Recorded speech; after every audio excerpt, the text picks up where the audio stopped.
할렐루야. 좌우로 인사 좀 하실까요? 반갑습니다. 잘 오셨습니다. 내일 새벽에 만납시다. 특세를 맞이할 때마다 참 시간의 빠름을 우리가 경험합니다.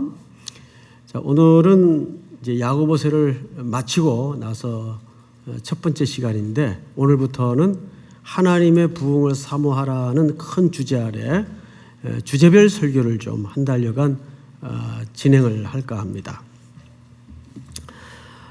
여러분, 그 하박국 하면 무슨 생각이 듭니까? 하박국, 호박국이 생각이 나시나요? 하박국이라는 말이 무슨 뜻인지 아세요? 이 말은 두 가지 의미가 있는데, 첫째가 끌어안다, 포옹을 뜻합니다. 끌어안다. 그리고 두 번째가 씨름하다, 중의적 의미가 있죠. 누가 제게 만약에 이렇게 묻는다면, 목사님은 구약의 여러 명에 등장하는 선지자들 가운데 누굴 가장 좋아하십니까? 라고 묻는다면 저는 1초의 망설임도 없이 주저하지 않고 하박국 선지자라고 말하고 싶습니다. 물론 유명한 선지자가 많아요. 엘리야, 특별히 또 이사야, 예레미야, 이런 유명한 선지자들이 많은데, 나름대로 다 시대적 역할을 했고 또 훌륭한 면들이 있죠. 그런데도 왜 하박국 선지자를 선호하는가? 여러 유명한 구약에 등장하는 선지자들은 어떤 시대적 기능을 맡았는가 하면, 하나님께로부터 말씀을 받아서 하나님 편에 서서 그 시대의 악과 또 백성들을 향해서 하나님의 메시지를 가감없이 전달하는 기능과 역할을 맡았어요. 근데 반면에 하박국 선지자는 정반대입니다.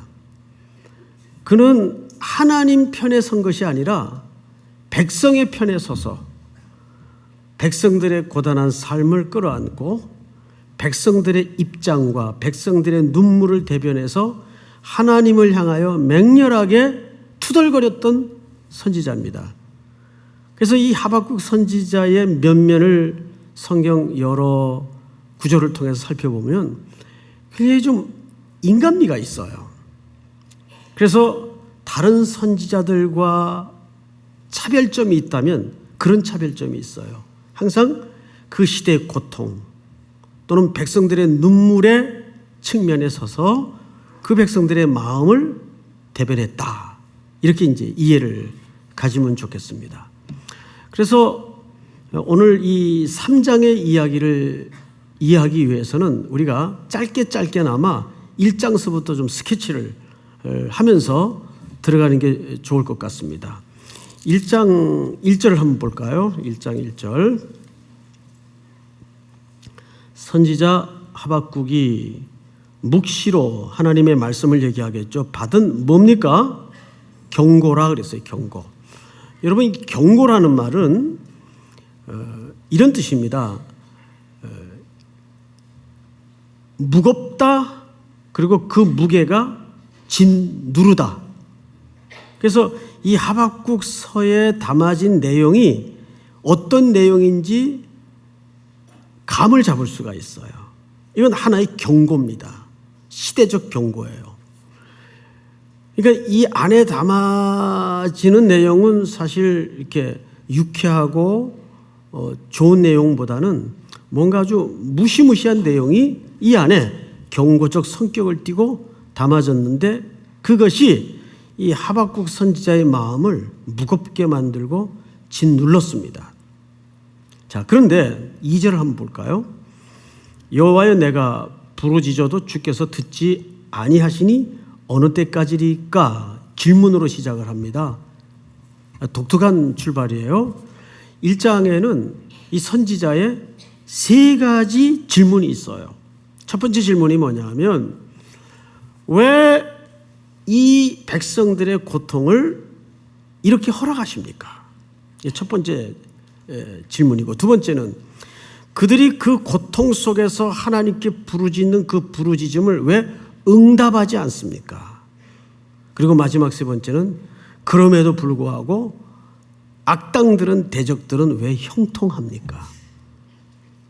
이것이 과연 하나님의 공입니까? 라고 백성들의 입장에서, 백성들의 너덜너덜해진 시대적 상황을 대변해서 하나님을 향하여 하박국 선지자는 투덜대고 불평하고 말하자면 퍼붓고 있는 겁니다. 질문을 담아서 설명하고 있는 거예요. 자, 그러면 이 이야기를 듣는 우리들의 입장에서는 시대가 그럴 수밖에 없었던 그럼 상황이 뭐냐? 왜 그들은 고통 속에 길게 있어야 되고 그 속에서 부르짖어야 되고 그들의 대적은 누구며 그 대적들은 왜 형통하는가? 이 문제에 대한 그 시대적 배경을 좀 이해를 해야 될 텐데 이때가 BC 600년경입니다. 예수님 오시기 전 600년경이에요. 그때는 세계의 모든 패권을 어느 나라가 쥐고 있었는가 하면 아수르란 나라가 쥐고 있었습니다. 무시무시한 나라입니다. 잔혹하기로 명성을 떨치던 나라였어요. 그래서 그 내용을 고스란히 담아낸 선지서가 나훔이라는 책이 있습니다. 거기에 보면 아수르 백성들의 그 흉폭함이 아주 잔인하게 잘 소개되어 있어요. 그런데 열을 붉을 꽃이 없다고 이 나라가 드디어 서서히 기울어집니다. 상대적으로. 어떤 나라에 상대적으로 기울어지냐면 바벨론이라는 성경에서 갈대아인이라고 소개되는데 같은 민족이에요. 바벨론이라는 신흥 강대국이 일어나는 겁니다. 그래서 세계는 바야흐로 양대 강국의 재편 아래 질서가 격변기를 겪고 있었어요. 그러니까 고래 싸움에 새우등이 터지는 나라가 어느 나라겠어요? 이스라엘입니다. 그래서 이스라엘은 이 양대 강국의 틈바구니에 끼어서 매우 공고한 상황에 던져져 있었던 거죠.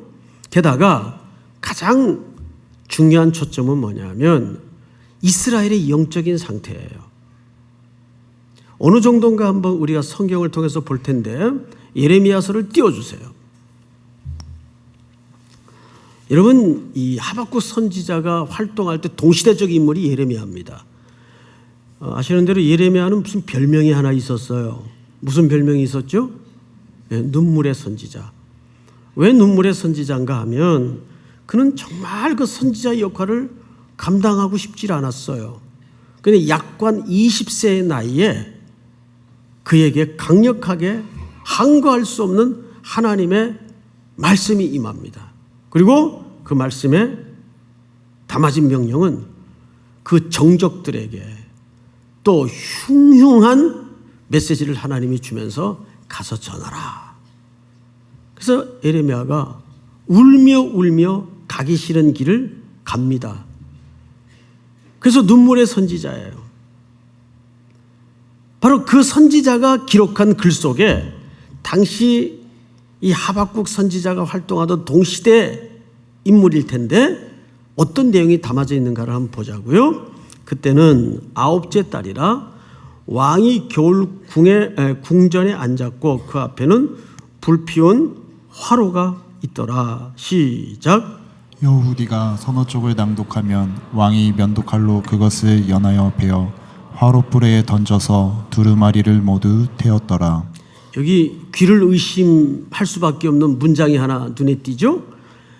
여후디가 성경을 읽어요. 왕 앞에서 서너 쪽을 읽으면 왕이 그거를 면도칼로 쭉쭉 찢는 겁니다. 그래서 그걸 어디다 던져요? 앞에 피워놓은 화롯불에다가 이 하나님의 말씀을 찢어서 넣는 거예요. 아, 다 외워서 그랬나? 그럴 리는 만무하죠. 예, 이것은 이 시대가 하나님의 말씀에 대한 태도가 어떠했는가를 그대로 보여줍니다. 다른 무슨 중요한 왕궁의 기록도 그래서는 안 될 텐데 무엇보다도 이 신정 국가인 이스라엘 왕이 하나님의 말씀을 면도날로 그것도 왕이 찢어서 불쏘시개를 하고 있어요. 다음 절을 한번 볼까요? 24절. 왕과 그의 신하들이 이 모든 말을 듣고도 두려워하거나 자기들의 옷을 찢지 아니하였고 그만큼 하나님의 말씀에 대해서 무디고 무지하고 무시하는 시대였어요. 자, 다음 절 한 절만 더 보십시다. 다 같이 시작. 엘라단과 들라야와 그 마리아가 왕께 두루마리를 불사르지 말도록 아뢰어도 왕이 듣지 아니하였으며 이것이 이 시대 하박국 선지자가 활동하던 이스라엘의 영적인 수준이었습니다. 자, 그 결과 어떻게 됐는가 한번 보십시다. 오늘 하박국서 1장 2절을 다시 볼게요. 여호와여, 내가 부르짖어도 주께서 듣지 아니하시니 어느 때까지리까? 내가 강포로 말미암아 외쳐도 주께서 구원하지 아니하시니이다. 자, 저를 보세요. 여기 주목할 단어 하나가 뭐냐면 강포라는 단어입니다. 이 강포라는 단어가 이 이후로 6번 이상 등장을 해요. 그리고 이 강포는 이 시대의 중심 단어였어요. 강포라는 뜻이 뭐냐면 이런 뜻입니다. 수탈하고 물어뜯고 부리가 판치는 보편적 상태를 얘기합니다.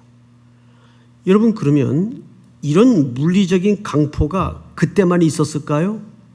오늘날에는 자본의 논리로 더 악하고 교묘한 강포가 온 세상을 쥐락펴락하고 있습니다.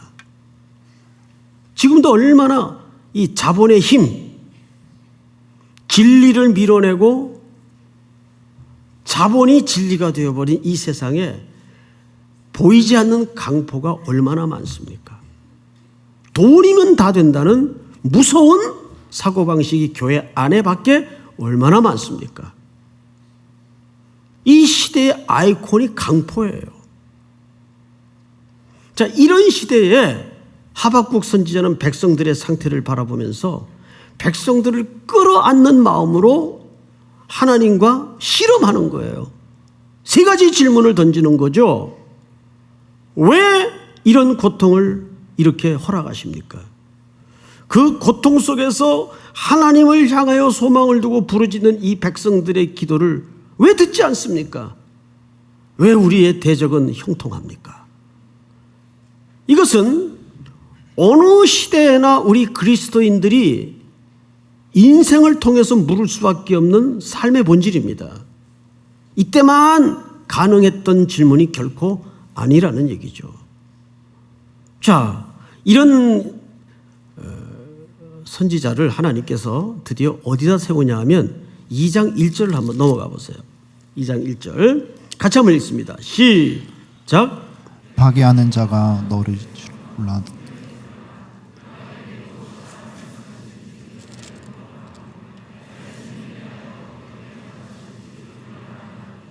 네. 자, 하나님께서 그런 울음과 물음을 가진 이 선지자를 어디에 세우냐면 성루에 세웁니다. 성루는 뭐냐 하면 이런 거죠.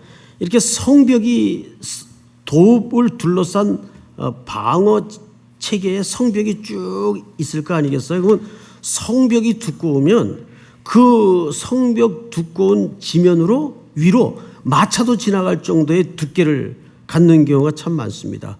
적의 침입이나 공격으로부터 막기 위해서 이렇게 두텁게 성벽을 쌓아요.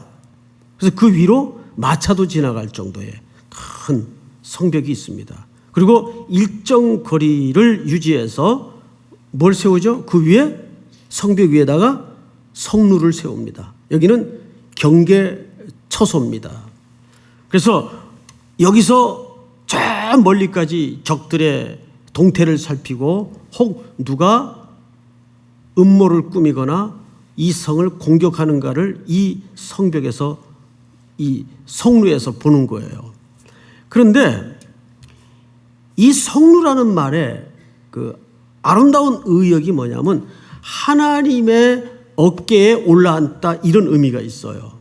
하나님의 어깨에 올라앉다. 여러분, 이 성루의 경계가 무너지면 성 안의 모든 것은 다 멸절하거나 몰락합니다. 그래서 군인들 세계에서 유명한 명언이 하나 있죠. 작전에 실패한 병사는 용서를 해도 경계에 실패한 병사는 용서하지 않는다. 경계에 실패한 병사는 용서를 해도 배식에 실패한 병사는 용서하지 않는다. 뭐 뒤에 건 이제 그냥 제가 여러분 혹 졸음이 올까봐 제가 갖다 붙인 거지만은 진짜 배식은 중요합니다. 근데 갔다 온 형제들은 잘 알죠. 사람이 이상한 게 이 먹는 거 가지고 신경질도 나고 짜증도 나요. 또 삐치기도 하고 시험에 들기도 하고. 근데 어쨌든 배식이건 자식은 간에 경계에 실패하면 다 끝나는 거예요. 그만큼 중요해요. 이제 저희 아버님이 군인이셨어요. 그래서 이제 강원도 원주에서 살았던 적이 있습니다. 잠깐. 그때는 제가 초등학교 들어가기 전에 훨씬 어릴 때인데 아버님이 제가 8살에 돌아가셨으니까 아버지하고 별 추억이 없는데 그 추억이 하나 탁 한 컷 제 기억 속에 남아 있습니다.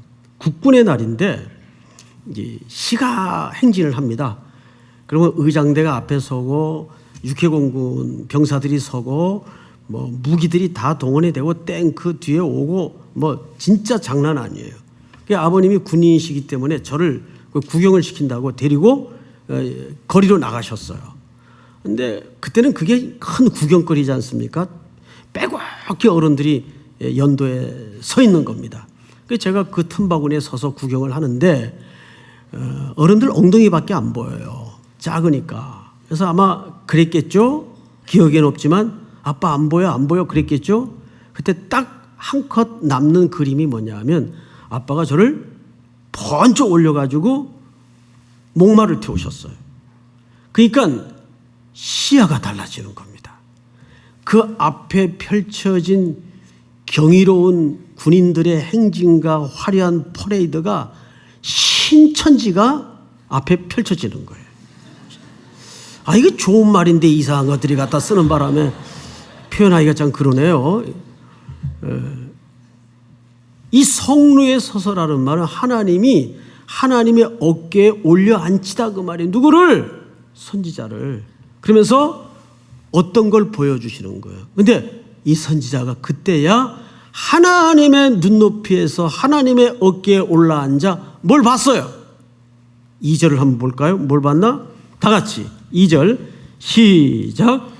여호와께서 내게 대답하여 이르시되 너는 이 묵시를 기록하여 판에 명백히 새기되 달려가면서도 읽을 수 있게 하라. 묵시라는 말은 하나님의 말씀을 본 겁니다. 근데 그 말씀 속에 담아진 풍경이 얼마나 어마어마하고 경이로운 내용이었는지 이렇게 써져 있네요. 이 묵시를 기록하여 판에 명백히 새기되 달려가면서도 읽을 수 있게 하라. 이 말은 원래 원문에 가깝게 번역을 하면 이런 뜻입니다. 그것을 읽는 자는 뛰어가면서 전파하도록 하라.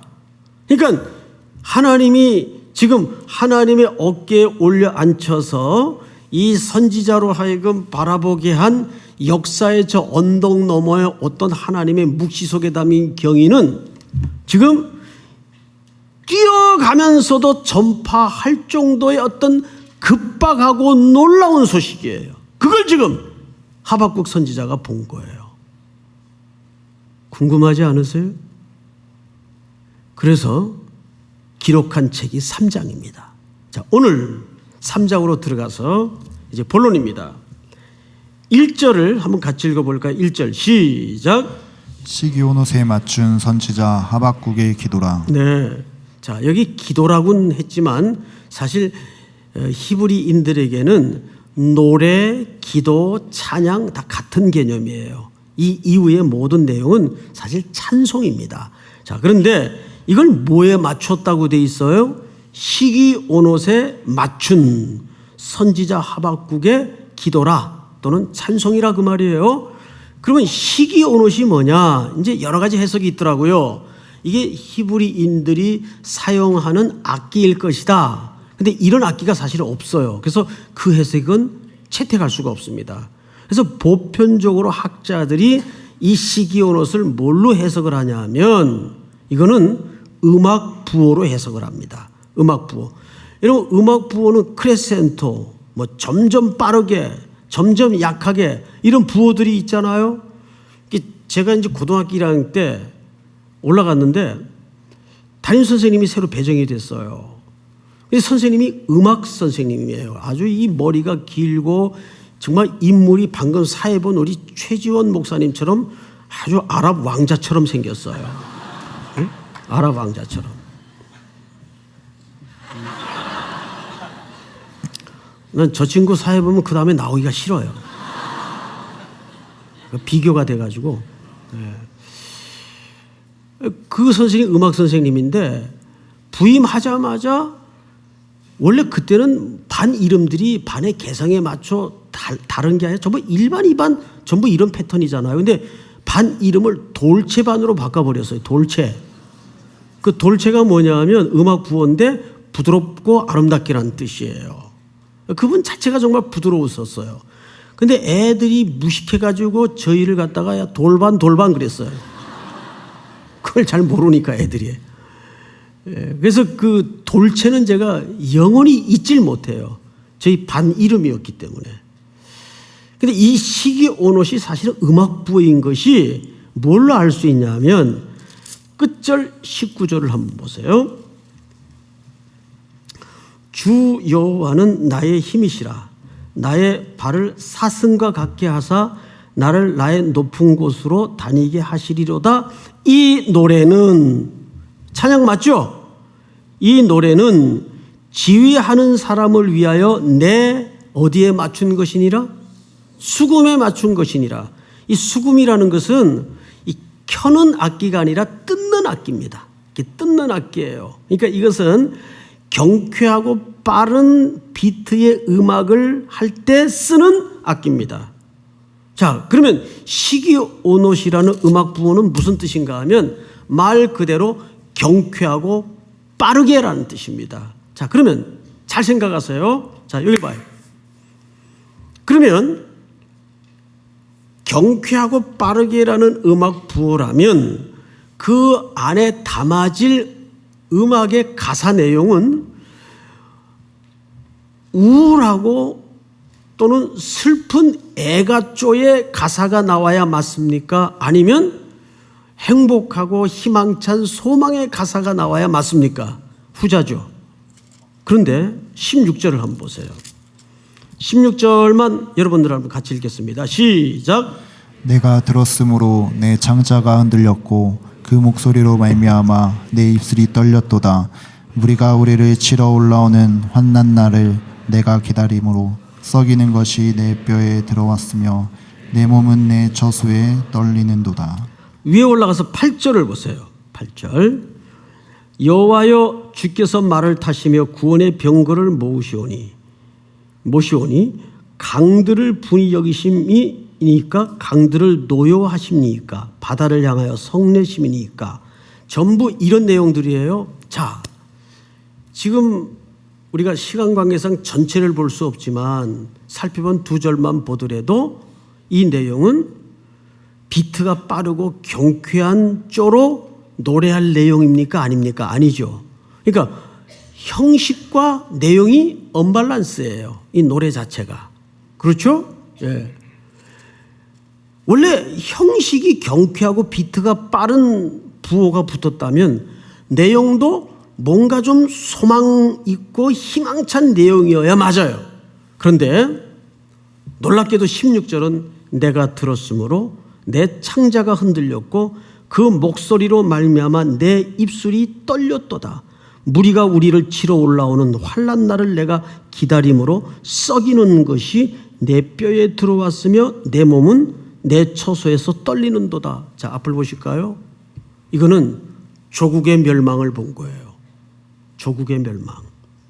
하나님이 하박국 선지자에게 그걸 보여준 거예요. 그러면서 바벨론 군대가 일어나서 결국은 이스라엘 백성들은 유다와 함께 모두 포로가 되죠.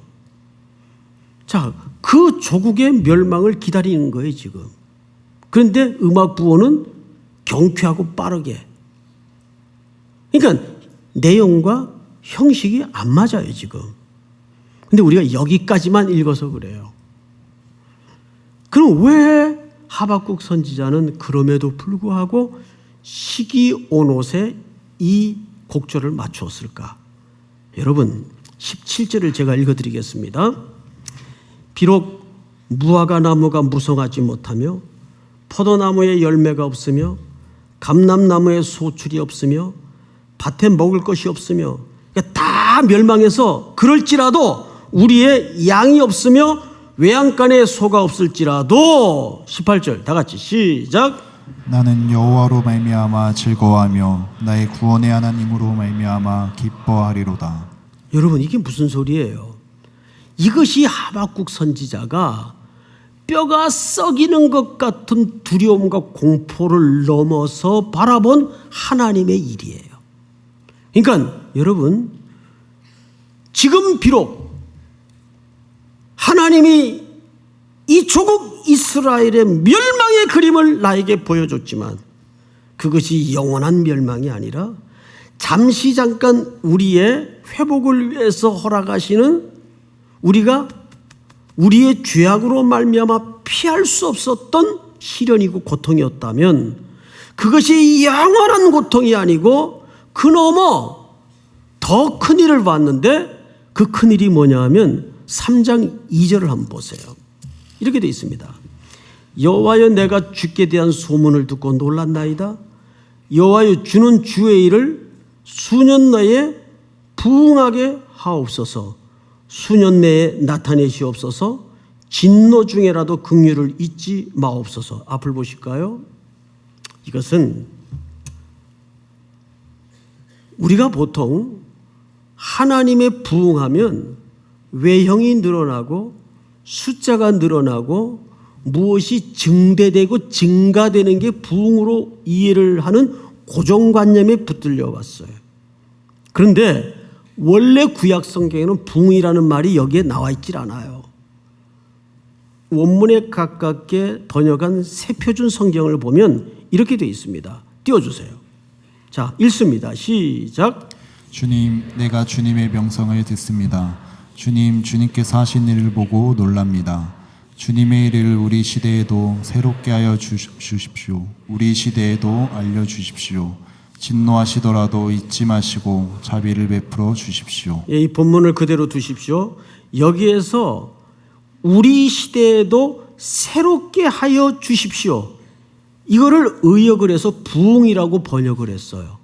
자, 그러면 진짜 하나님의 부응은 뭔가 하면 뭐가 늘어나고 계몽된 열정, 인간의 프로젝트, 동원해서 끌어모으는 어떤 동원력, 이게 부응이 아니라 주님, 내가 주님의 명성을 듣습니다.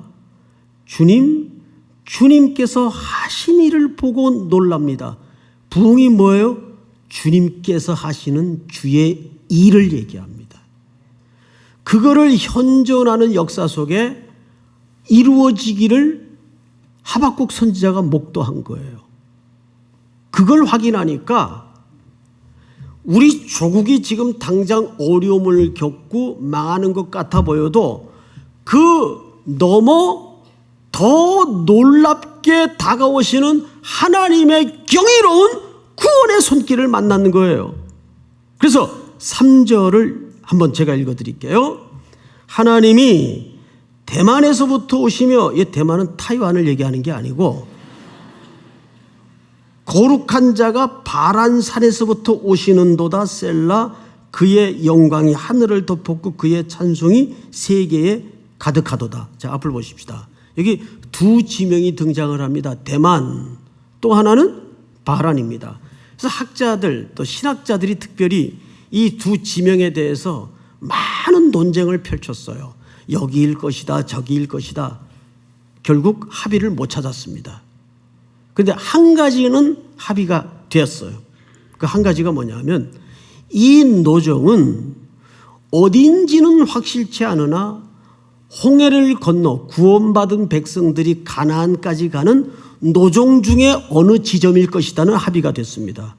그러면 어딘지는 명확치 않아도 이 노정은 무슨 길이라는 뜻입니까? 하나님께서 구원하시는 길이라는 뜻이에요.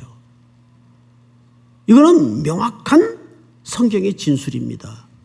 그러니까 하박국 선지자가 조국의 멸망과 조국의 해방의 차원을 뛰어넘어서 저 역사의 언덕 넘어 결국 하나님이 택한 하나님의 백성들을 구원하실 뭐를 본 거예요? 하나님의 다가오시는 손길을 본 거예요. 메시아를 통하여 인류가 어떻게 회복이 되고 어떻게 구원을 얻는가라는 하나님의 일을 본 겁니다. 부흥은 뭐예요? 하나님의 일을 보는 거예요. 하나님의 일이 현존하는 역사 속에 구현되게 하시고 실현되게 하여 주시옵소서. 그것이 하박국 선지자가 목도한 그림이에요. 그거를 보니까 지금은 뼈가 썩어 들어오는 고통 같은 조국의 멸망이 눈에 보이지만 그 멸망의 언덕을 넘어 이 조국을 결국에는 회복하시고 결국에는 원래의 자리로 돌려놓으실 하나님의 구원을 여기서 확인하게 되는 거예요. 그걸 확인하니까 그의 입에서는 그 궁극적인 하나님의 승리와 메시아의 승리를 바라보면서 노래하지 않을 수 없는 거예요. 격렬하게 온 감흥을 다 터뜨려서 찬양하지 않을 수 없는 겁니다. 그래서 시기 온옷에 맞춘 노래가 되는 거죠. 사랑하는 성도 여러분, 이것은 굉장히 중요한 엄중한 진리입니다. 사도행전에 보면 바울과 실라가 북아시아로 가려다가 성령의 강권적인 역사로 마게도냐 사람 한 사람의 환상을 보고서야 백기를 돌려 마게도냐 첫성 빌립보에 도착을 합니다. 하나님이 가라에서 등 떼밀어 순종하여 도착한 그곳에서 그는 체포되고 매질당하고 감옥에 던져져요. 이해를 할 수가 없는 거예요. 이게 뭐야 하나님? 하루 종일 고문을 당하고 매를 맞습니다. 그리고 지하 감옥에 가두어집니다. 그래서 그 감옥에서 바울과 실라는 기도하다가 뭘 터뜨립니까? 찬양을 터뜨려요. 너무 많아서 실성을 했나? 너무 많아서 실성을 한 거예요? 아니에요. 드디어 이 리틀 로마라고 불리우는 빌립보 감옥 지하에서 하나님의 경의를 확인하게 된 거예요. 하나님은 이 사도들의 걸음을 로마의 심장부에까지 주의 복음이 전달되는 걸 원하고 계셨구나. 그래서 바울은 평생 그의 소원이 뭐였어요? 내가 로마도 보아야 하리라. 로마도 보아야 하리라. 바울이 뭘 본 거예요?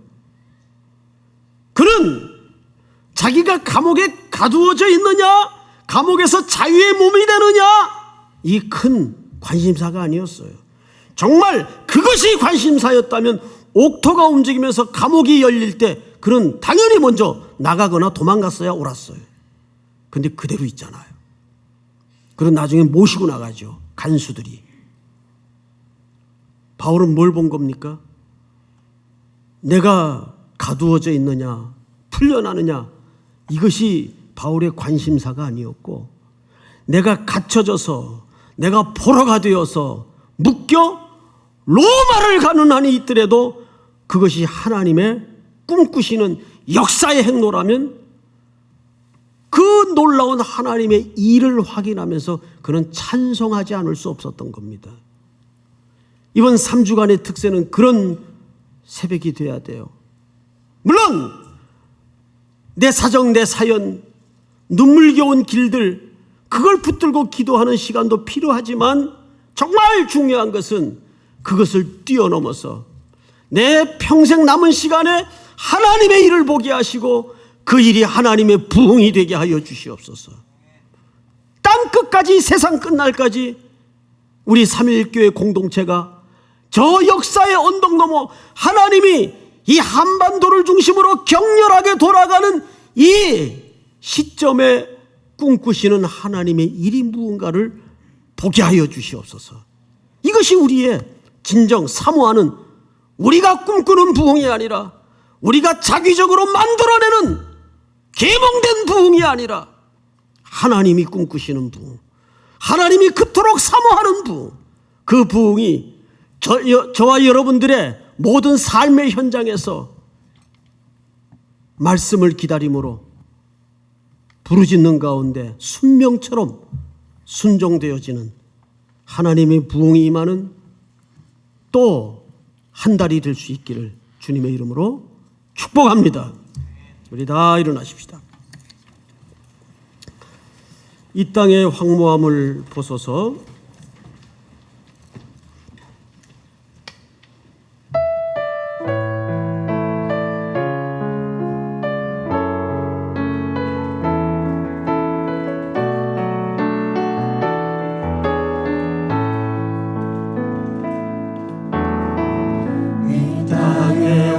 황무함을 보소서. 하늘의 하나님, 긍휼을 베푸시는 주여, 우리의 죄악 용서하소서. 이 땅 고쳐주소서.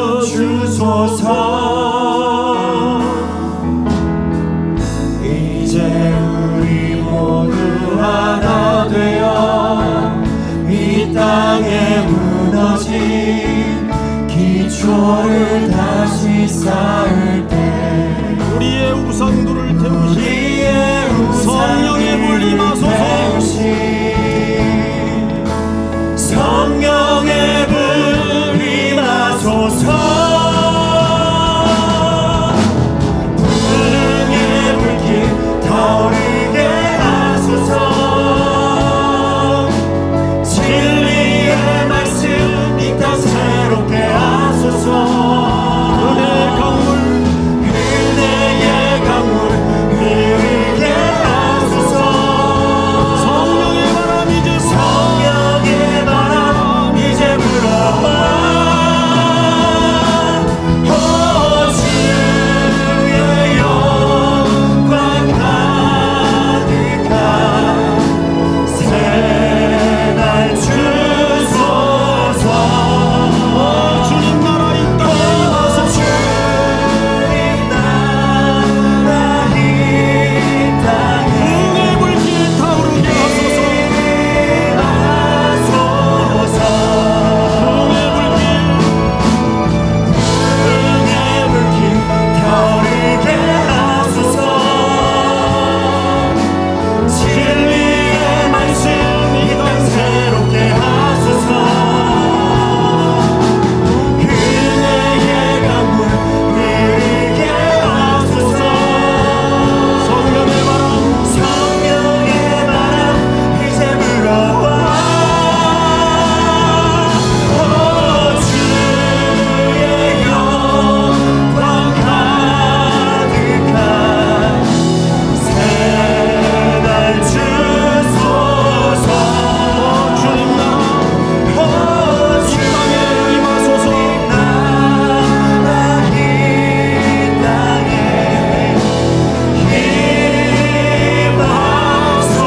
임하소서. 우리 한번 서신 채로 기도합시다.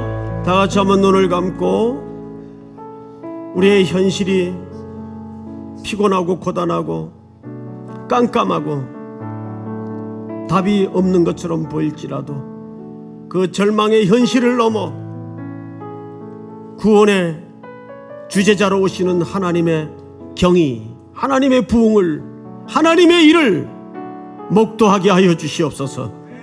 우리 삼일교회 또 우리 모든 각자의 삶 속에 그런 하나님의 부흥이 이번 특세를 통해 경험되어지게 하여 주시옵소서. 우리 주여 부른 다음에 소리내어 통성으로 다 같이 기도합시다. 주여!